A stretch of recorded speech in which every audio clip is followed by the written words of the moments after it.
முருக சொந்தங்கள் அனைவருக்கும் வணக்கம். நான் உங்கள் பாலகிருஷ்ணன். இன்றைக்கி ஒரு அற்புதமான விஷயத்தை உங்கள்கிட்ட ஷேர் பண்ணிக்கணும்னு நினைக்கிறேன். கண்டிப்பாக நீங்களும் உணர்ந்திருந்தீங்க அப்படின்னா கமெண்ட் பாக்ஸில் சொல்லுங்கள். என்ன அப்படின்னா, முருகரை கும்பிட ஆரம்பித்ததே ஒரு அற்புதம் அதிசயம் தான் சொல்லி ஆகணும். என்னோடய 22 வயசு வரைக்கும் நான் கடவுள் அதிகமாக கும்பிட்டதில்லை, கோயிலுக்கு போனதில்லை. சொல்லப்போனால் கோயிலுக்கு போகிறவங்களெல்லாம் முட்டாள்னு கூட யோசிச்சிருக்கேன். ஆனால் என்னோடய பர்சனல் லைஃப்பில் நம்ம எடுத்த முயற்சிகள் தோல்வி அடையும் போது, தொடர் தோல்விகள் வரும்போது, ஒரு பிஸ்னஸ் ஆரம்பித்து அதில் நஷ்டம் வரும்போது, எதிர்பார்த்த விஷயங்கள் கிடைக்காம போகும்போது, அப்போ கண்டிப்பாக நமக்கு மேலே ஒரு சக்தி இருக்குது அப்படிங்கிற விஷயத்த நம்ம புரிஞ்சுக்க ஆரம்பித்தேன். அப்போ முதல்ல நான் ஜாதகத்தை நம்ப ஆரம்பித்தேன். அப்போ ஜாதகம் பார்த்து அதில் உணர்ந்து கடவுளை கும்பிட ஆரம்பித்தேன்.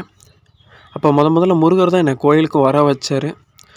நான் ஒரு சிவன் கோயிலுக்குன்னு போகிறப்ப எல்லோரும் முன்னாடியும் வேண்டினேன். அப்போ முருகர் சுண்ணாதி முன்னாடி நிற்கும்போது மட்டும் என்னை அறியாமல் அந்த இடத்துல நான் கண்ணீர் விட்டேன். அப்போ புரிஞ்சுக்கிட்டேன், இனிமேல் இவர் தான் நமக்கு எல்லாமே, இவர் தான் நம்மளை வழி நடத்த போகிறார் அப்படிங்கிறத புரிஞ்சுக்கிட்டேன்.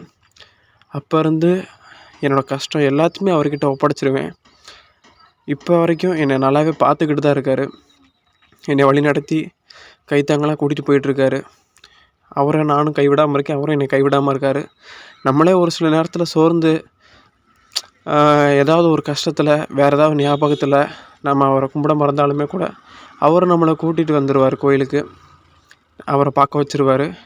அதுக்குண்டான தீர்வு, பதில், ஒரு ஆதரவு எல்லாத்தையுமே கொடுத்துருவார். மிகப்பெரிய பயம் எல்லாமே குறைஞ்சிருச்சு. முருகரை கும்பிட ஆரம்பிச்சதுலேருந்து வெறுப்பு எல்லாமே அன்பாக மாறிடுச்சு. அவநம்பிக்கை எல்லாமே நம்பிக்கையாக மாறிடுச்சு. எனக்குன்னு எது வேணும்னாலுமே கூட நான் விட்ட தான் கேட்பேன். அது எவ்வளோ சின்ன விஷயமா இருந்தாலும் சரி, பெருசாக இருந்தாலும் சரி.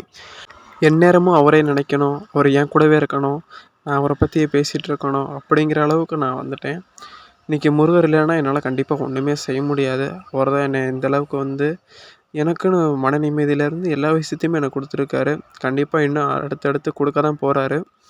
கண்டிப்பாக இந்த மாதிரி உங்கள் லைஃப்லேயும் நடந்திருக்கும். ஏன்னா நான் கோயிலுக்கு போயிட்டு இருந்தவங்கள கேலி கிண்டல் பண்ணிகிட்டு இருந்தேன்னா, நீ குறைஞ்சபட்சம் ஒரு வாரமான 4 நாளாவது கோயிலுக்கு போயிடுவேன். குறைஞ்சபட்சம் 1 மணி நேரமாவது அவர் முன்னாடி நின்று அவர்கிட்ட பேசிவிட்டு, அவர்கிட்ட கொஞ்சிட்டு, ஷேர் பண்ணிவிட்டு, எதுவாக இருந்தாலுமே அவர்கிட்ட ஷேர் பண்ணிவிட்டு தான் நான் வருவேன்.